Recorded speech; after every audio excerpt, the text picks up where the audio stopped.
Hi friends, welcome to the NPTEL course Business Development from Start to Scale. We are in week 9 with the theme of Business Development Structures. In this lecture, the 41st in the series, we discuss the topic of collaborations.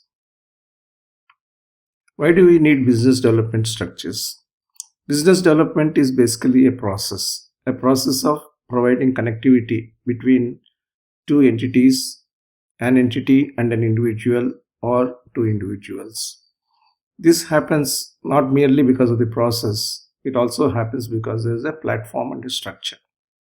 Usually there is an internal platform called Business Development Department which makes this kind of initiative take place in the normal course of business.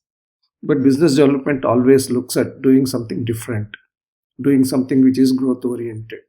And for that to happen and for that to be institutionalized, we require certain platforms or entities. And business development structures are those platforms and entities which are useful in embedding business development as part of an institutional framework. As we have seen so far, no company can be self-sufficient and self-reliant across all its value chain. Inorganically, companies must complement each other's strengths to optimally deploy resources and grow in a sustainable way. Companies will also have to look at overcoming their weaknesses through collaboration, through alliances and various methods. I summarize below 5 areas by which we can have business development structures with appropriate contextual settings in each case. The first is collaborations. In this mode of business development structure, one party provides its expertise to the other party for a consideration. Usually it is a time-bound arrangement. Alliances are the second methodology of business development structuring. Alliances bring together complementing strengths of the parties across value chain.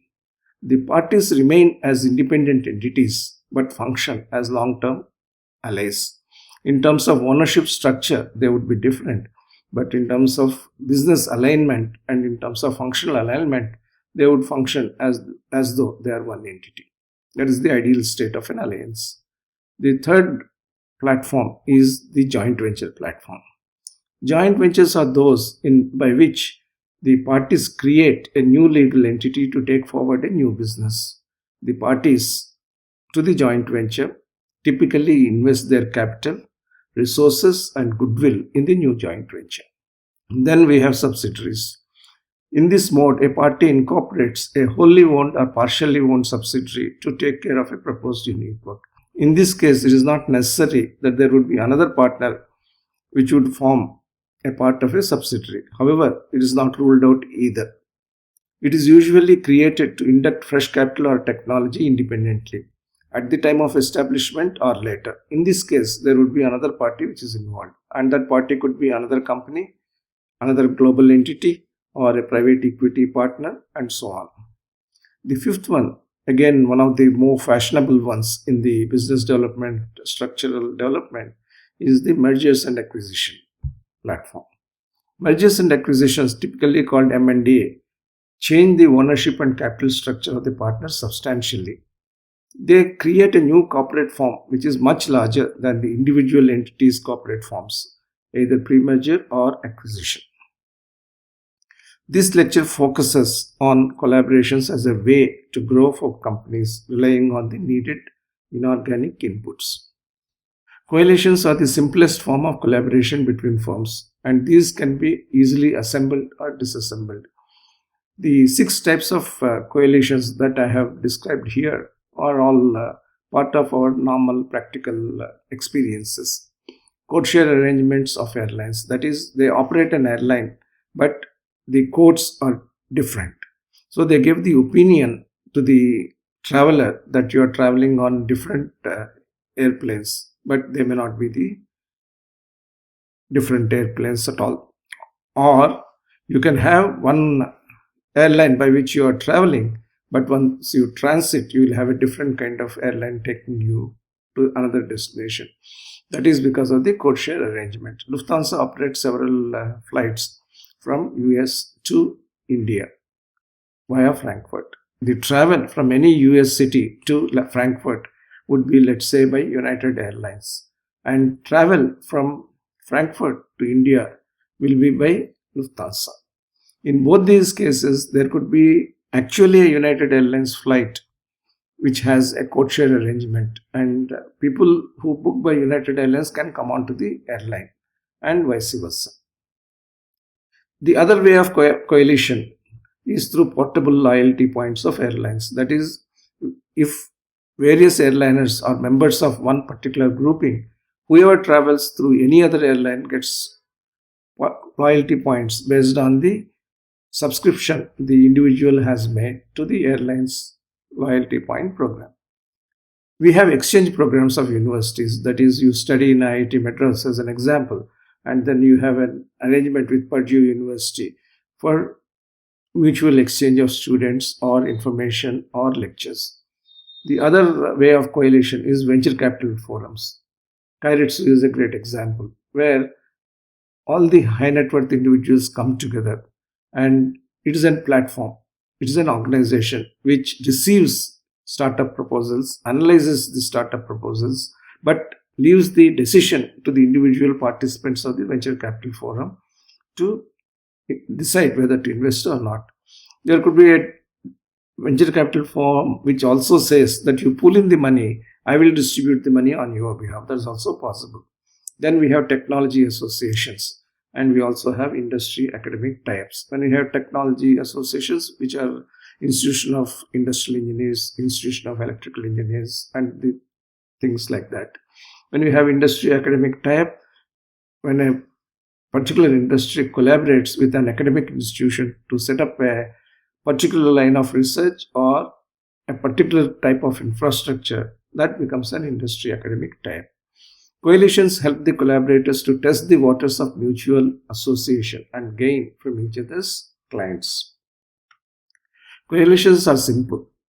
They enable each member of the collaboration offer respective strengths for the benefit of all the members. Here you see several coalition examples. Star Alliance is a coalition in the airlines industry. Similarly, Flying Returns, being a Star Alliance offshoot, is a coalition arrangement for portability of loyalty points.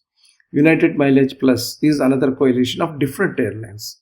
Singapore Airlines has KrisFlyer. One World is another airlines aspect. Europeans have SkyTeam. Value Alliance again is another smaller coalition. But the important fact of these coalitions is that the code share arrangements and loyalty programs of different airlines help in positioning each of the constituents in the traveler's mind space with better global connections and improved loyalty points. Typically, a member airline remains as an exclusive member rather than become a member of multiple programs. That is, a member operating Star Alliance would necessarily be operating Star Alliance and would not be a part of KrisFlyer as well, because there is some level of exclusivity which exists in the coalition framework. Coalitions make customers build loyalty to the airline brands and routes. Back-end code shares also further enhance the advantage. They cascade the business arrangements through either ground handling collaboration or through ticketing collaboration or through mapping collaboration, various other things that could exist in terms of strategic sourcing of key inputs as well. For example, fuel. Coalitions are not same as cartels. You would have heard the term cartel. Therefore, we should not look coalitions as coalitions. We should never misconstrue them as cartels. Coalitions are quite legal and above board arrangements, whereas cartels are not necessarily legal. They invite regulatory scrutiny. Coalitions are open corporate arrangements which work in favor of customer interests. Cartels are secretive and collusive arrangements which work against customer interests. When a cartel works without the knowledge of the governments and the regulatory agencies, we call such arrangements as collusive. For example, price fixing cartels, that is, firms which are operating in a marketplace may secretly meet and decide that they will hold the price at a high level. Even when the prices of raw materials are falling down, the companies which are parts of cartels can say that we will not reduce the price. This is obviously anti-consumer. Price cartels, supply cartels, operator syndicates, these are examples of cartels. But on the other hand, coalitions are open corporate arrangements. They help the customer have better deals out of the coalitions. We talked about the loyalty points. We talked about mutual exchange programs. Similarly, when all the companies in a particular industry come together, it becomes a coalition program because they are exchanging information. They are seeing how technology could develop. They are seeing what are the business issues and how governments can resolve. So business chambers, business operating in the corporate social responsibility areas, such forums or coalitions. Certain industrial or economic conditions may prompt formation of cartels, which needs to be discussed. We have OPEC, this is Organization of Petroleum Exporting Countries based in the Middle East. At one level, it's a cartel, but at another level, it is also a coalition because that particular organization has been formed to manage the volatility in supply and pricing. So it has a semi-legal status as I can see this. Franchising is another well-established business development strategy within the total ambit of collaborations. It is useful in enabling a quick business entry. In franchising, one party, called the franchisor, grants some authorities to the other party, the franchisee, to operate. What are those authorities? The authorities are rights to the franchisee to represent and sell the former's goods or services in the assigned territories. As part of the arrangement, the franchisee gets the rights to use the franchisor's brand and trademark for a monetary consideration. At times, the franchise may also involve a supplemental collaboration for the franchisee to acquire technical and managerial know-how to run the business as per the franchise's standards. Franchise agreements again are some of the easiest forms of collaboration which help in expansion of business, saving costs mutually. Let's look at the advantages and disadvantages of franchising, which is a well-established business development strategy. The advantages and disadvantages occur both for the franchisor and for the franchisee. Let's look at the advantages first. For the franchisor, the advantages are they represent an easy way to expand business. They entail low operating costs and the franchisor gets only income. Similarly, the franchisee also gets income. There would be brand and corporate name in new markets. A franchisor who is not present in India gains by virtue of the franchise because the brand and corporate name gets known. Similarly, a franchisee who is not operating in that business or not having that particular product line gains visibility as a franchisee, displaying the brand and corporate name of the franchisor. So there is an association in the customer's mind of some superiority getting transferred to the franchisee.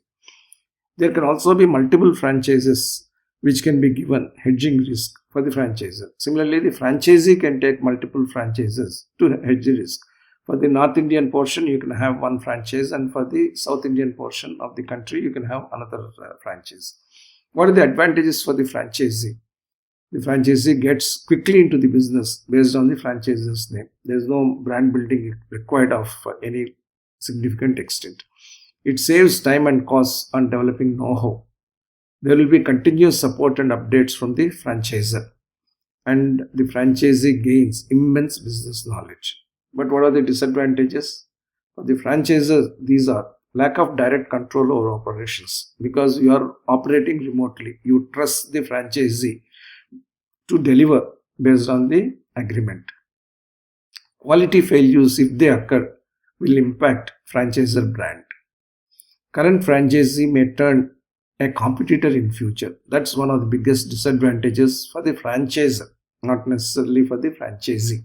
It's an opportunity for the franchisee. There could be high risk of leverage in terms of trade secrets for the franchisee when the franchisee gets into the competitor mode. The leakage of trade secrets is one of the biggest risks for the franchisor in the franchising mode. For the franchisee, the disadvantages are lack of full control over business. Franchisee typically operates in an environment with which the franchisor is not familiar with. So the franchisee may like to localize or adapt in a particular manner, but the franchises may not agree to that, in which case there would be lack of control over the business, and therefore the impact of the franchising arrangement in terms of business will be lower. Then the localization itself can be hemmed in by the franchise's policies. That is, I will not have any product which is outside of my standard product menu, in which case you cannot cater to the local requirements. The third one is that there could be huge outgoes of royalties related to franchising arrangements, and the profitability of the franchisee may be impacted, and these royalties could be based on profits or could be based on sales. In case the royalties are based on sales, which usually is the case, the profit deployment for the business will be lower, because most of the profit could be taken away because of the sales and the operating costs remain. Whereas if you have royalty based on the profitability, probably it would be more equitable. But generally the franchises do not allow that kind of arrangement. Again, when you go into a franchisee arrangement, the franchisee may get limited to a particular area or particular set of areas, and that could be permanent, in which case the ability of the franchisee to expand will become very limited. I have discussed that the franchisor could have multiple arrangements in multiple geographies or in multiple product lines, in which case the caging in of the franchisee would happen. While franchising is a great way to start a business, misaligned expectations and operations could become the sore points between the franchisor and the franchisee. We have seen in the franchising examples of India how conflicts took place between one partner and the franchisor. Typically, franchising works well in hotels, hospitality, and hospital industrial sector, as evidenced in the Indian situation. We have Apollo Hospitals, which franchises its brand and also manages. We have hotels which franchise their brands but also provide management support. Examples: McDonald's, Domino's, and Subway in the food area, Sheraton, Patanjali, First Cry in hospitality and consumer goods areas. Again, Lenskart, Archie's, and Apollo Hospitals in consumer as well as healthcare sectors. In addition to this, franchising works well in automobile and FMCG dealerships or distribution arrangements. You can see many dealers having the brand of the automobile manufacturer. If you are a Toyota dealer, you would have Toyota brand on all your correspondence, all your visiting cards and various display units. It provides power to the dealer, and that franchise has got its own sets of conditions, terms for the dealership to work effectively. So how does franchising work? Well, it works well when a few conditions are meaningfully set and operations are managed in trust. The condition one is that franchisor must have strong brand and operational strengths. Similarly, the franchisee must have at least some startup resources and local market reach. You cannot take somebody who is completely new to business and hope to do a good franchising arrangement. Mutual expectations are motivational but yet are reasonable. Franchisor and franchisee have only a limited number of non-exclusive parallel arrangements with others. I discussed that franchisor can have different geographical and product-based franchising arrangements, and so can the franchisee. But if they have too many of these things, the whole impact of franchising will get diffused and eroded. Terms and conditions, including financials, must be reasonably set and must be in line with business practices as well as business prospects. There is no point in having a 20% royalty rate when the business is uncertain and there is a lot of time that is involved in building up the business, or when there is a lot of competition. Each other's business interests must be protected, including intellectual property. In the long term, franchising helps both the parties to absorb each other's strengths and evolve independently. So it's a great way to start. It is much more robust compared to coalitions. Then let us look at collaborations. These are some of the most fundamental business development structures that have been deployed over years. There are three types of collaborations that are possible. One, a pure technical collaboration that involves supply of technology, supply of components, and exchange of knowledge. The second type of collaborations is financial collaboration, investments to develop items of mutual interest. And the third set of collaborations is technical and financial, that is, technology along with ownership financial support. Technical collaborations in particular help bridge the gaps in capabilities for some mutually agreed consideration. How does that happen? Before we do that consideration, let's look at the Indian history of collaborations. Indian industry evolved in the post-independence era based on technical collaborations with overseas partners. Let's look at the case of public sector steel plants. Many of India's steel plants, Bhilai, Bokaro, Rourkela, Durgapur, all were set up in the 1950s with foreign collaborations in government-to-government mediated collaboration frameworks. Then we have several auto component companies which grew post-independence in India. TVS, Rane are primary examples. These were set up in the 1950s and 1960s with several foreign collaborations based on product lines, and these were basically in the private sector. Then we have engineering companies. Jessup and Company is a famous heavy engineering company. L&T is the construction giant.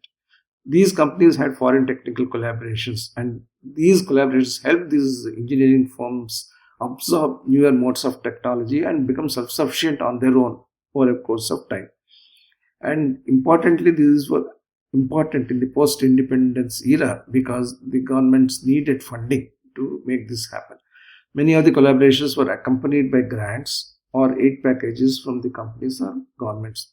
And this hasn't gone away as a trend. When we have bullet train between two important cities of India, that is Ahmedabad and Mumbai, we require not only the bullet train technology, but we also require a grant by the Japanese government to be able to finance the massive investment that is required for a bullet train project. So the modality of techno-financial collaboration at the government level continues and will continue to grow. And similarly, India provides such techno-financial collaboration to various other countries, and the Indian private sector as well as Indian public sector are parts of such government-to-government collaborative arrangements. Let's look at an example from the pharmaceutical industry. In pharmaceutical industry, particularly, the advantage of the collaboration route is that the parties can explore multiple arrangements. That is applicable for many industries as well. For example, in automobile industry, you can have a collaboration for two-wheelers. You can have within two-wheelers only for scooters or motorcycles. You can have a collaboration for three-wheelers, for four-wheelers, and so on. So as many product lines as you have, there could also be as many collaborations. In the pharmaceutical industry, the example is as follows. We have in pharmaceutical industry active pharmaceutical ingredients or bulk drugs. They have multiple medicinal uses. The medicine which we take is basically a bulk drug substance, suitably encapsulated, suitably tabletized, or suitably put into vial. And these products can be marketed regionally or locally. So as an API manufacturer, you have a possibility to collaborate with the two types of companies. One, a generic formulator, that is somebody who is offering an off-patent product. Or you can offer it to big pharma innovator who would take the product of API during the patent protection stage or may even continue thereafter. And the generic formulators could be local or they could be global. When you look at these generic formulators as your business collaboration canvas, the opportunity for you as an API manufacturer are that you have multiple buyers for your product. You can go direct to the companies or you can go through brokers. And the impact of global generic formulators on the industrial business development is far greater because the global market is so much higher. And also the country itself, that is India itself, is known as the pharmaceutical capital of India. Therefore, there is that much higher business canvas that is available. But we have to be careful that it is all spot pricing. Same thing happens when we are trying to have a collaboration for import of any of the crude oils such as sunflower oil or palm oil. Spot prices dictate much more than the long-term arrangements you may like to have. So these are the specific nuances of collaborations. And within collaboration, you can have unpredictable competition, because collaboration is not a legal arrangement, it is a practical arrangement. It is having some kind of long term vision, but at the same time it is not so rigidly fixed. Therefore, if somebody else offers a lower price or better quality, the buyer may switch from your product to another product. Therefore, there is unpredictable competition that could influence collaboration in its direction. Then when you look at big pharma innovators, you have very designated methods of collaboration. Typically, such companies have long-term arrangements in place. They would look at one or two buyers. There would be centralized sales for global needs and regional distribution for regional needs. While the bargaining power of the big pharma innovators is much better and much higher, you also have an advantage in terms of having more stable regime in terms of supply, but at the same time comes with the responsibility of higher quality and better supply chain management. So business development must create the right balance between the value and volume parameters. Institutional collaboration greatly strengthens the business if the firm can excel on technology and quality parameters. So that is the bedrock of good pharmaceutical collaboration. Now let's look at technical collaborations. As I said, India owes a lot to technical collaborations in terms of industrial growth that has happened, and some of them have had financial support as well. Technical collaborations represent one of the most important methodologies of mutual growth. It was important in the 1950s and it continues to be important in 1990s as well as in 2020s, because technology gets developed in various places of the world. We also develop technologies. Similarly, other developed countries develop technologies. Those technologies are important for emerging markets. And we cannot hope to develop all the technologies organically when they are available on a platter elsewhere. Technical collaborations are also limited period arrangements of say 5 to 10 years, mutually extendable or terminable based on performance and needs. So they are reasonably fixed but not rigid. Technical collaborations involve supply of technology in exchange for technical know-how fees and royalties on commercial manufacture of products.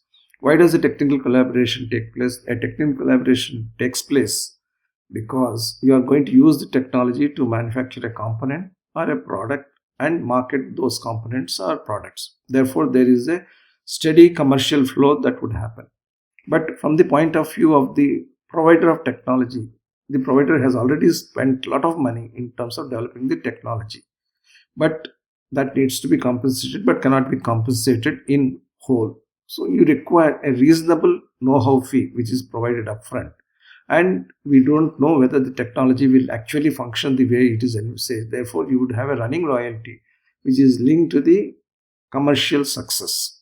So there are two components always for technical collaborations. In many cases, supply of components, machine tools, dies, tooling and molds are also part of a technical collaboration, and these are typically offered based on parallel commercial payment arrangements. The advantage of technical collaboration route is that the domestic partner can make capital efficient choices in this route. You don't have to tie up all your technical needs to just one manufacturer. You can choose the best source of technology and also the appropriate financial arrangement in terms of know-how fees and royalties for different parts of your business. The other advantage of technical collaboration is that both parties are able to assess each other in terms of tangible delivery on basis of the technology, delivery on the basis of indigenization and business performance. Technical collaborations are excellent options for developing economies in cases where domestic market size is huge, as in India or China, and there exist multiple options for accessing technologies from abroad. Let's take the example of commercial vehicle industry. India's commercial vehicle industry, that is the truck and bus industry, is a prime example of technical collaborations providing the essential product and marketing competencies to the indigenous manufacturers in the post-independence era. Prior to independence, we never had a truck and bus industry of our own. So in 1954, Telco's technical collaboration with Benz helped Telco enter truck production in India. It was a 10-year agreement, which was extended by another 5 years. The collaboration ended in 1969, but provided the capability to Telco to keep developing its own indigenous trucks and buses. Telco was renamed as Tata Motors in 2003.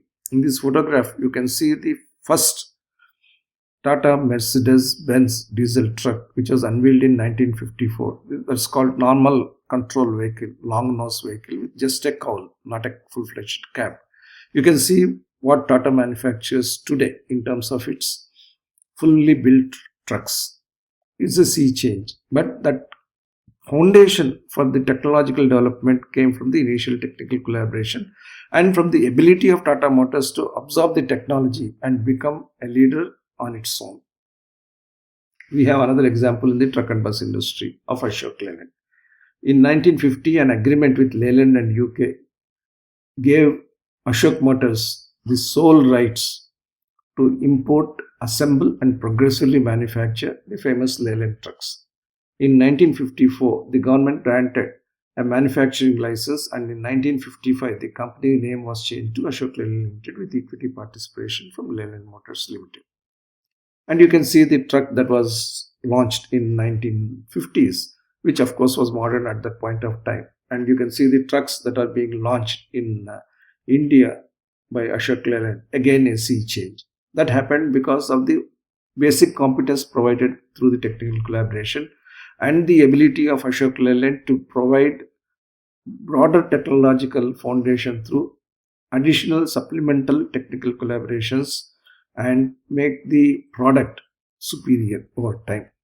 So in contrast with Telco, Ashok Leyland continued with a policy of selective technical collaborations for its growth.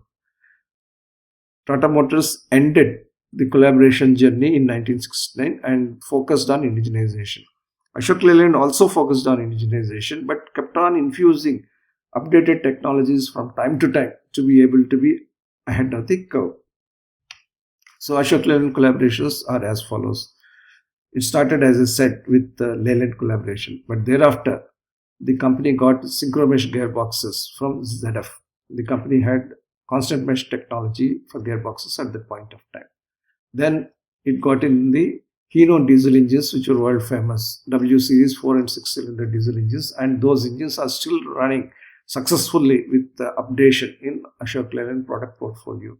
It also got 6-cylinder diesel engines from Iveco, a company that owned Ashok Leyland along with Hinduja Group for a limited period of time. But it also had a collaboration with AVL, a famous development engineering company based in Europe, for developing diesel engines for Euro standards, that is Euro emission standards. It had a collaboration with Nissan for light commercial vehicles. We'll talk about this little later as well. Now it has signed a collaboration with Indian Institute of Technology Madras for electric vehicle battery technology. And it also has an arrangement with Sun Mobility for electric vehicle solutions. So Ashok Leyland has a slightly tweaked collaboration strategy, and that also is serving the company in a nice manner.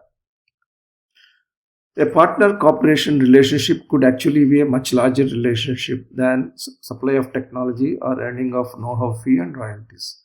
A partner cooperation may market its technology for a consideration under a technical collaboration, but may also seek a larger benefit in terms of sourcing of components after indigenization of the technology, because India has the ability to indigenize the components of a product that is technologically licensed, and those components can be supplied at attractive prices to the global partner.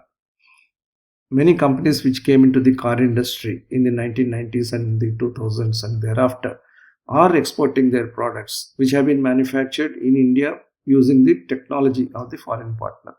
Here the case is that of Ashok Leyland and Hino Motors. Hino supplied, as I said, W series engine technology. It also supplied certain components as part of the phased manufacturing program. All of these are indigenized. Now, these components are now being exported to Hino, and that has been made possible because of the balance that exists between business development of one company, that is Ashok Leyland, and strategic sourcing of another company, which is Hino Motors.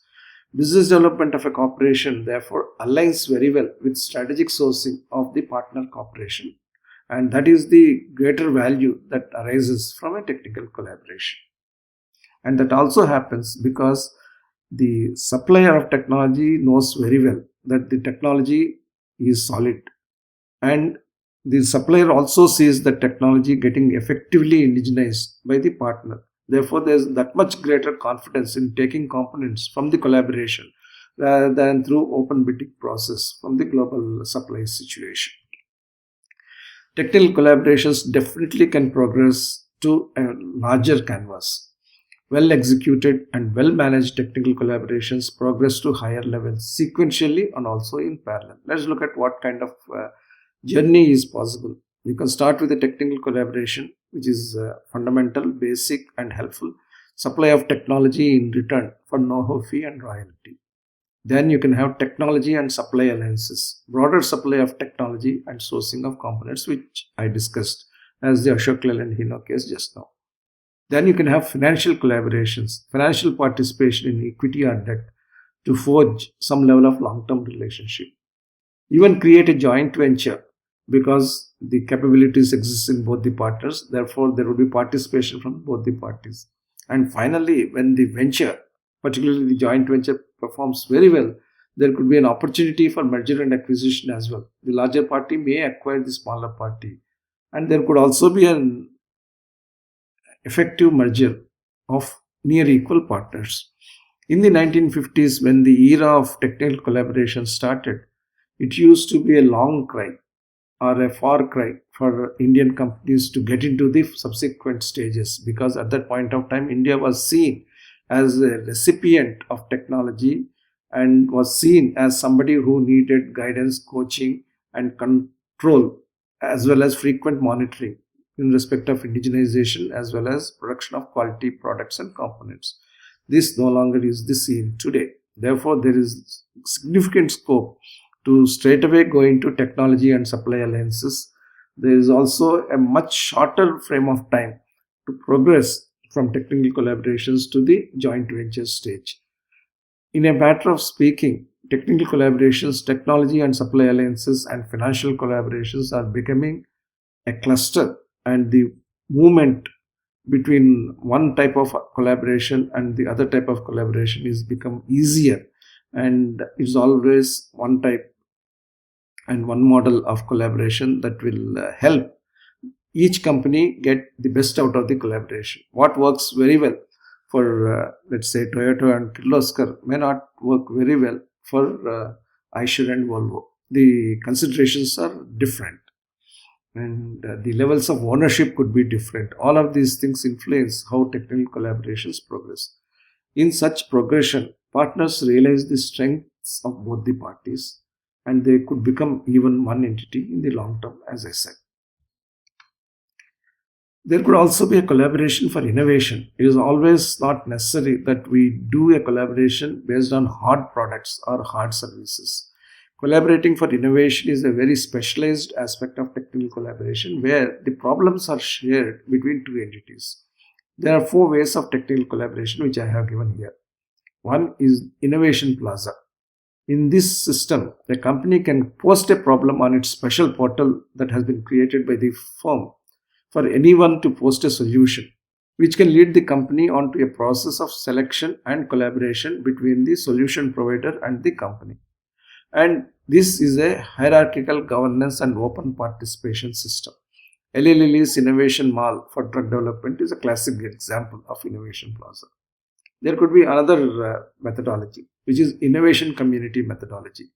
A group of companies can form an informal community to discuss problems, exchange solutions, and take whatever suits them. Even in the semiconductor space today, companies may decide that let's form a collaborative arrangement to develop chips which are more suitable for Indian products. That could be an innovation community. Regardless of what each company is doing individually in terms of technical and financial collaboration with foreign partners in the respective businesses, they can still have this innovation community operating. This is a flat governance and open participation system. The most classic example of this is the Linux open software community.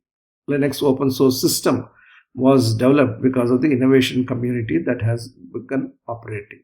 There are also several other innovation communities of a lower scale that operate all the time. You want to develop a software code for a strong, requirements. You could have a community which is working on that. For example, the tax system of a particular country changes suddenly. Then innovators of digitization of the tax system could collaborate to make that possible for companies to seamlessly transit. Then there could be a chosen circle methodology. A company can have contractual relationships with chosen groups of individuals or entities to tap into their expertise on specific needs. Again, it is a hierarchical governance system, but it is a closed participation system.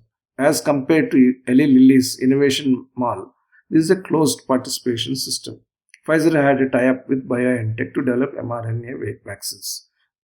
Pfizer has dipped into the innovation capability of BioNTech even much earlier to the need for COVID vaccines, and that has helped BioNTech provide the innovation at the right time, in the right manner, but it is a closed arrangement. Then we have consortium. A group of companies can form a formal consortium which ensures continuous technological upgradation and innovation for its members. Again, this is a flat governance and closed participation system, which is different from the flat governance and open participation system that innovation community represents. IBM's exclusive types to develop semiconductor technologies. IBM says that my goal is to develop newer semiconductor technologies, but I also recognize that this is very much proprietary to my business. So I will have close-ended or closed collaborative arrangements. In today's digital world, the boundaries for innovation are getting extended. At the same time, the differences between what is owned by whom are also getting shortened.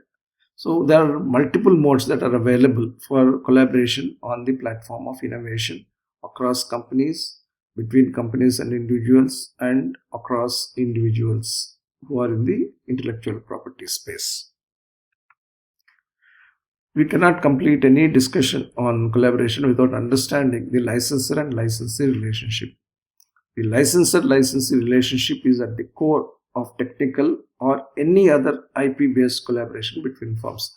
When we say IP, that is intellectual property, it need not be confined only to technology. Even your creative way of doing a business, your ability to assemble different sets of data and get into a newer kind of business model or a newer kind of algorithm could be your proprietary knowledge. Suppose you have got oil coming into several ports, but you have oil refineries in different parts of the country. Which crude should go where?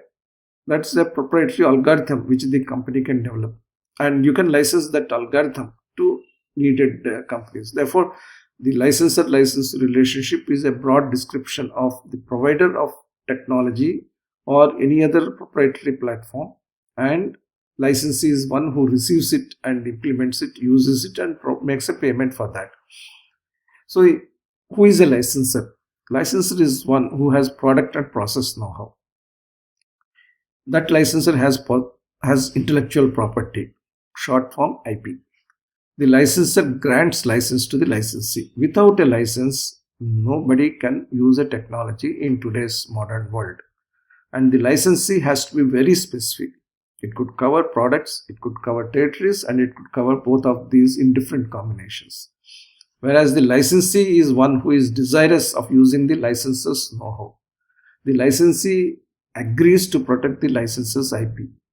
He keeps the IP in trust only for the defined use, acts as per the terms and conditions of the license, and confines itself to the licensed products and territories. Because of this import of licensing and the licensor-licensee relationship, these are always governed by strong agreements, robust agreements. Usual key licensing terms are products and territories by name, license to use technical information, which is very well defined, which also means the information that will be supplied will also be very well defined. Payment of technical fee and running royalty by the licensee. Technical fee could be in installments.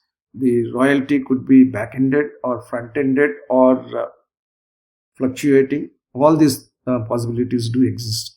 Term of the license, that is for how many years the license will be there. Would it be from the date of signing or from the date of introduction of the product based on indigenization in a particular country? conditions for renewal, conditions for termination. Usually, people would like to renew their technical collaboration agreements if things are going well, and that could be automatic unless otherwise written in writing against automatic renewal, or they may even require approval in writing by both the parties before it gets extended automatically. Termination can be for cause, and termination also can be for without cause situation. Again, people may like to have sub-licensing. That is, the demand for the market or the demand from the market is so huge that it may not be possible for one licensee to handle all the market requirements. So the licensor and licensee may agree that the licensee is free to sub-license it to some other companies to be able to meet the demand. Even if you have somebody else supplying a particular component to you as a licensee, even that could constitute a sub-license. Then there would be lots of mutual authorizations, warranties, and covenants that govern the licensor-licensee relationship through the contractual process. Clarity in licensing depends on the ability of the parties to set their mutual expectations realistically upfront. Many times, licensing agreements are so vast in terms of the expectations of one party vis-a-vis the other party, and therefore they flounder in actual implementation. There are again subtle differences between licensing arrangements made out of Western countries versus the Oriental countries, more particularly Japan and Korea. Western countries would like to have everything fully specified and no change thereafter, and any change would entail a modification of the terms of the agreement. Japanese would like to operate more on a heart and gut basis. There will be broad specification that is described, but once the relationship gets implemented, the Japanese go that extra mile to provide additional information and even sponsor visits by their technical experts, and also receive visits by the Indian people so that the technology is effectively implemented in the company. So there are also nativity related differences between various countries in terms of licensing and licensee relationships. As I said, there are many operations that are different, and therefore you also must have different options for collaboration. There are 4 combinations of licensing that are possible based on 2 dimensions. You have basically a product market dimension even for licensing. Typically, products are licensed, and typically they are intended for certain markets. So you have products that are licensed as the x-axis and markets that are licensed as the y-axis. The products could be few or many. Similarly, the markets could be few or many. So if you have few products that are part of the licensing arrangement with only a few markets getting covered, there would be some advantage. Low investment on product and manufacturing by the licensee. But the disadvantage is that there would be low market coverage, and this leads to a potentially low returns scenario. Let's say you have many products that are licensed, but markets that are allowed are few, in which case there would be high investment on product and manufacturing by the licensee with very low market coverage. This also leads to a potentially poor returns scenario. The returns, in fact, could be worse than what happens with the few markets and few products situation, because the investment sucks in more capital, therefore return on investment will be lower. There could be a situation where products licensed are few, but the markets that are licensed are many. This has the advantage of low investment on product and manufacturing by the licensee with high market coverage. That is, you are spreading your risk on a number of markets, and this is a potentially high return scenario, which any licensee would like to have. That is, you would like to license 2-3 products but be able to sell in 100 countries if it's possible. Then there could be a scenario where the products licensed are many and the markets licensed are also many. This will again require high investment on product and manufacturing by the licensee. But the advantage here is that there would be maximum market coverage. It is a potentially maximum return scenario. It is also a scenario which has got additional facets that are working on the scenario. Each combination has its merits and demerits for the long term, as demonstrated by the following slide. The pros and cons of the 4 options in terms of the characteristic advantages and disadvantages are as below. Let's say you look at the few product, few markets situation. There will be low sales for the licensee, but focused investment for the licensee. Ideal for scaling up. It would have limited inflow of royalty for the licensor, but freedom to extend markets based on performance. If you are looking at an exploratory agenda with an intent to access technology and test out markets, this is the best methodology to start with. And typically, many companies have started within this quadrant and have moved on to other quadrants. Some, of course, had to move out of the quadrants as well. Then we have many products, few markets situation. The advantage for the licensee is that it entails low per product sales for the licensee. Potential diseconomies of scale for the licensee. Limited inflow of royalty for the licensor. And freedom to expand markets based on performance exists here as well. So having many products doesn't make sense for a licensee if the markets that are allowed are not many. So many products, few markets is not a great way to start a particular licensor-licensee relationship. Let's have few products and many markets situation for consideration. The advantage of this, higher sales for the licensee, economies of scale for the licensee because only few products are involved and huge market capacity is now available. Higher inflow of royalty for the licensor and freedom to have additional licensing opportunities with others. So this is something which you can really look at in a positive framework. The advantage of the many products, many markets combination is that it provides the highest gross sales for the licensee, provides economies of scale and scope for the licensee, provides higher inflow of royalty for the licensor, but the disadvantage is that it entails a rigid lock-in for the licensor and licensee, losing out on potentially better opportunities. Particularly in times when the technology is rapidly changing, you can see the issue. The licensor-licensee agreement, let's say, is for 10 years, and you have rigidly locked yourself in with the agreement. But the technology changes every 3 years, and the licensor would have the ability to move on to another licensing arrangement, and the licensee may not have the ability to move out of the arrangement and do something similar. Again, therefore, the way a licensing arrangement is structured becomes very important, and that structuring must be done in such a way that mistrust is not seen on the part of the other party, but at the same time, reasonable flexibility is built in so that nobody is shortchanged in this licensor-licensee relationship. So the scale and mindset of the partners and future potential influence the extent of pros and cons of options. So it is an analytical exercise. It is a conceptual exercise when you decide to go into a particular type of business development platform. But once you get into a platform, it is a strong analytical exercise to get into the right kind of relationship between the two partners contributing to the collaboration. With this, we come to the end of this lecture. I hope you enjoyed this lecture on collaborations, as they constitute the fundamental bedrock of technological development and business development for companies.